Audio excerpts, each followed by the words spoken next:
Thank you for coming down and listening to the humble guy with a white beard. Assalamu alaikum wa rahmatullahi wa barakatuh. I'm going to talk about something very strange. As you see, my title of presentation talks about blessing of light, though I should be talking about the dark sky. So what's the connection, or why I'm reversing the thing? Actually, I'm not reversing the things. It's very simple and very straightforward. Light is something is well connected. When we are talking about the dark sky or talking about preserving the night sky. So what we are aiming for when we have a dark sky, we want to see the light of the stars. So it is about the light. It's not that I'm talking about the darkness. I'm not talking about shutting off the lights and switching off everything and living in no light. Light have to be there. And as you see, the dark sky have the blessings of twinkling stars. And those stars mesmerizing us, mesmerizing all of us, giving us hopes, giving us a beauty in the sky to look for. So we, as humans, we wanted to have also a light for ourselves. And that's why we had the torch. Now, with the torch, we were so excited that we want to have it everywhere. We want the light everywhere to flood our life, to make things easy for us, but without thinking about its consequences, the problem it might make for us. So we overlighted our life. We went to every corner and we want to make it bright, shining, forgetting that we have something called day and night. We wanted the day to be, the light to be every time, all the time. But would that work? That's the question. Can we really work with the light 24/7? Our body, the mechanism of our natural setup tells us we have to have a rest. Even if you don't want, you have to have a rest to continue your day, to really become energetic. Recharge yourself. And that's how the nature works. Using the rhythm of day and night, everything on earth is affected by the day and the night. Going out of our way and enlightening our life with excess amount of light, I don't think so. It's a good practice. So what we need? We need something which will make our life better. Even at the time when we want to go to sleep, the light could really help us to really be more energetic, be more productive, utilizing the light in the right way. So if we can imagine that first era of humankind and their strive, their passion toward getting to the light itself, or bringing the light, controlling the light, putting the light, doing all of these actions of the light, we are reaching to a point where we have to have the wisdom of the light. It's not a fire that you cannot control. Now the lights are under control, under our hand, at our fingertips. So what should be the right timing for the right way to really ignite this light and use it? Healthy way, practical way, conservative way, economical way, the way we like. We are in an era which we are talking about the wisdom of the light. And that's what I'm talking about here. Today, one of the articles, just 2 days back, I was reading that there are studies which talks about how to balance the light of a city where we can see the stars. I'm an astronomer. I love to see the stars. I spent almost like 20 years of my life searching for the dark spots where I can go run away from the city glow and look for the stars, where I can see the glory of the night sky. And today, I can announce that it's very difficult task.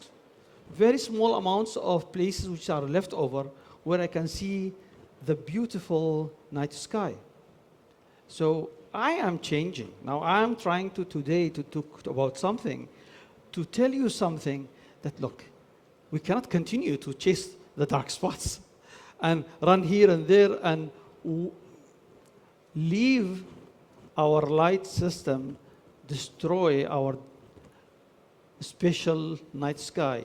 No, I would say let's work hand in hand and create our own city concepts and ideas where we can reduce the amount of light, which will allow us to see the stars again. Not all of them, but at least some of them. And then gradually pick up the numbers, reduce more light, use it more wisely, and reach to the point where a sky would be definitely worth looking up in the city. And this is one of the biggest and most challenging point I would like to put on the table. I have an example of this, and most of you might agree with me on this. In 90s, I was visiting one of the countries. And that visit, when I came out from the aeroplane, I felt that the light were half dim. And in the airport, in the hotels, in the streets, everything looked for me as if it's being cut down to half. And when I raised my head up, I was able to see the stars from the middle of the city. Wow, what a surprise of that. Yeah, I come to know that the voltage they're using, not 220, they're using 120, okay? And that would reduce the amount of the glares and whatever, and so, in the night sky. But in 90s, I was able to see the stars from the middle of the city. Metropolitan, huge city. It was not a small town kind of thing. So it's possible. It is possible by every way that we can manage the light and bring back some of the stars which we lost. And my final point would be, look, we are as astronomers, we are using the light. We are observing the stars. I want to just showcase to you how important the light is for us. It's not just only looking at the stars, what we are caring about. You see, when we look at the stars, we capture them with special cameras. What we capture? We capture amazing data information, intensity, photometry, spectroscopy, the composition of the source of the light, the stars, what kind of material it contains. Mechanics of the light, polarization, and finding exoplanets, finding if it have atmosphere, finding if that atmosphere is having traces of gases which can lead us to speculate that could be a life harboring planets only from the light? Yes. We find the distance, we find the size, we find the composition. So many information, we get it from the light. So light is very critical for us. Very, very critical for studies of the astronomy. Light is a blessing for us. So what light could carry furthermore for us in the future? Plenty of things. One of the things I would like to joke with, but look at this joke. All of you are familiar with Star Trek? Star Trek? All of us with the Star Trek? Captain Kirk? Okay. His famous quote when he calls Scotty, beam us up, Scotty. Okay, so what that means? What that mean? Yeah, light could really, in the future, could be utilized to transport things. Science fiction. Talking from the totally fiction point of view. No, no. Really, it's a reality. If I would say, with kind of science which we are dealing today with quantum mechanics, we are able to transport things, information. We have theories which could be easily implemented in the future, where you can make things really in the blink of eye be transported from place to place. Again, it's a light. Let me give you an example which you can see it very kind of ridiculous, but it's very factorial. Photons, the energy, we can slow them down in nuclear accelerators and convert a bunch of photons to matter. and take a matter, accelerate it, and get energy. So it's a two sides of a balance.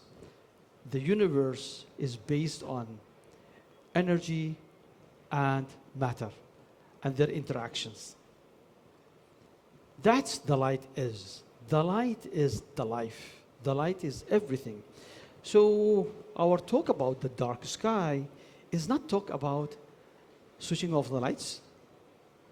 We are talking about turning on lights with wisdom today and tomorrow to really pave the road to future. The light is and will be the future of humankind in energy, in transportation, in traveling to the stars. If I may say that can we travel at the speed of light? Definitely today everybody will say, that's a crap, that's kind of fiction. You cannot just imagine going to the light of speed. You'll become energy. Wow. And that's what I said, the example of the Star Trek, that we could transport ourselves to other places, other locations in the universe, by maybe converting ourselves to energy, light, photons, and reach to uncharted areas of the universe. So my talk ends here with a saying that, yes, we hope that the light pave the road for the future generations. And we use it very wisely, very, very, very wisely to really make our future a better place.